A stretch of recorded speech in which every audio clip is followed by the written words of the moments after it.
Robot 2.0 లాంటి పెద్ద cinema flop తర్వాత శంకర్ గారు భారతీయుడు 2 సినిమానైతే తీస్తున్నారు. ఇదైతే రేపు రిలీజ్ కి రెడీగా ఉంది. ఇంకా ఈ సినిమా గురించి మాట్లాడుకుంటే శంకర్ గారు ఈ సినిమాతో మంచి కంబ్యాక్ ఇవ్వాలని అందరూ ఎదురు చూస్తున్నారు. కానీ ఈ సినిమాలో నుంచి వంచిన కంటెంట్ చూస్తుంటే ప్రేక్షకుల్ని ఎక్కువగా ఆకట్టుకోలేకపోయింది. థియేట్రికల్ ట్రైలర్ అవ్వచ్చు, అనిరుద్ గారి మ్యూజిక్ అవ్వచ్చు, ఇలా ఈ సినిమా పెద్ద బజ్ నైతే క్రియేట్ చేయలేకపోయింది. జస్ట్ భారతీయుడికి సీక్వెల్ తీస్తున్నారనే బస్ తప్ప ఇంకా ఈ సినిమా మీద ఎలాంటి ఎక్స్పెక్టేషన్స్ అయితే లేవు. జనరల్ గా అనిరుద్ మ్యూజిక్ మెయిన్ పిల్లర్ గా ప్రతి సినిమాకి పనిచేస్తుంది. కానీ ఈ సినిమాలో అది కూడా వర్కౌట్ అవ్వలేదు. ఇప్పటిదాకా వచ్చిన పాటలు అవ్వచ్చు, ఇంకా ట్రైలర్ లో వచ్చిన బ్యాక్గ్రౌండ్ మ్యూజిక్ అవ్వచ్చు, ఎక్కువ వర్కౌట్ అయితే అవ్వలేదు. ఇంకా ఈ సినిమాకి 250 కోట్లు బడ్జెట్ పెట్టి అయితే శంకర్ గారు తీశారు. ఇంకా ఈ సినిమాలో కాస్ట్ అండ్ క్రూ గురించి మాట్లాడుకుంటే సిద్ధార్థ్ గారు అవ్వచ్చు, రకుల్ ప్రీత్ సింగ్, కాజల్ గారు, సముద్రకన్య గారు, ఎస్జే సూర్య లాంటి వాళ్ళు చాలా మంది ఉన్నారు. అలాగే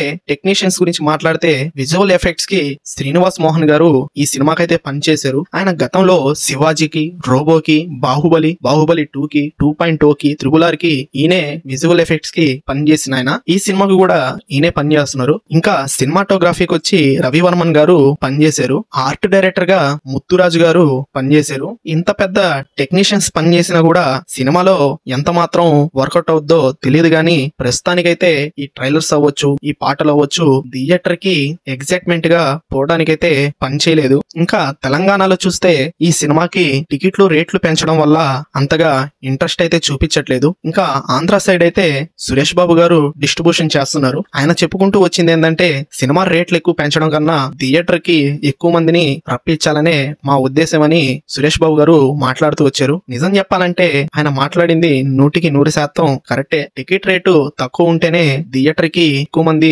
వెళ్ళగలుగుతారు. సెకండ్ టైం కూడా చూడడానికి ఇంట్రెస్ట్ చూపిస్తారు. ఫ్యామిలీతో అవ్వచ్చు, ఫ్రెండ్స్ తో అవ్వచ్చు. ఇంకా ఈ సినిమా రేపు ఎలాంటి రెస్పాన్స్ తెచ్చుకుంటుందో చూడాలి. ఇప్పటికే మీరు ఈ సినిమాకి వెళ్ళడానికి టికెట్లు బుక్ చేసుకున్నారో లేదో కామెంట్ లో చెప్పండి. నేనైతే రేపు మార్నింగ్ షోకి వెళ్తున్నాను. వెళ్ళొచ్చాక సినిమా ఎలా ఉందో చెప్తాను. ఇంకా ఈ సినిమా OTT ప్లాట్ఫామ్ వచ్చి నెట్ఫ్లిక్స్ వాళ్ళు కొనుక్కొని ఉన్నారు. ఇంతకీ ఈ సినిమా ఎలా ఉండొచ్చు అనుకుంటున్నారు? మీ ఒపీనియన్ ని కామెంట్ లో చెప్పండి. మరిన్ని సినిమా అప్డేట్స్ కోసం మా ఛానల్ ని సబ్స్క్రైబ్ చేసుకోండి. Thank you.